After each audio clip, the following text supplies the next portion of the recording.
Amigos, hoje é Santa Ceia, segundo domingo de março, e nós estaremos na igreja adorando a Deus, glorificando o nome dEle.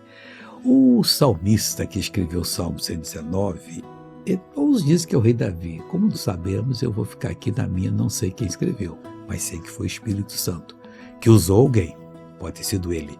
O versículo 164, o salmista diz assim: 7 vezes no dia te louvo pelo juízo da tua justiça. Só sabendo que tudo aquilo que Deus declarou, que já fez, ele dizia: muito obrigado, isso é meu. Você louva a Deus que pertence a você. Talvez você não esteja precisando agora, ou nunca vai precisar, mas pertence a você. Agora, a hora que precisar, você pode fazer uso. Você já agradeceu a Deus, já lhe pertence, já assinou o recebimento da encomenda, e agora é só crer que Deus vai abençoar de um modo tremendo e grandioso. Veja essa pessoa que foi abençoada. Faz uns 5 ou 4 anos e meio, mais ou menos, eu fiquei dessa ouvida, que eu não escutava muito bem, né? Aí eu fiz o tratamento, tudo, eles me deram um aparelho, mas eu não acostumo com o aparelho. Do ouvido esquerdo eu escuto bem, mas do direito... Quando tapa esse, como é que fica o de lá? Não escuto quase nada. Eu estou escutando. Então tapa bem aqui. Qual o seu nome?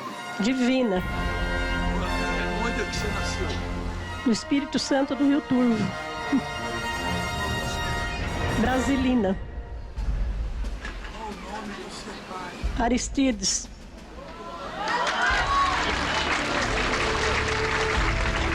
Que dia é o seu aniversário? 10 de dezembro.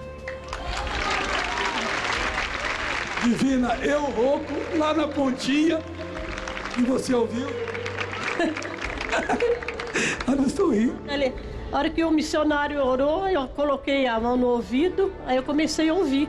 Amém. Agora louve a Deus que você vai ser abençoado. Pai, eu oro por todos que estão agora louvando o Senhor, porque o Senhor vai abençoá-los. Eu repreendo todo o mal que está nessas vidas, reprovo e digo: vai embora, desaloje, desapareça, em nome de Jesus. E você diz: amém. Glória a Deus. Bom dia.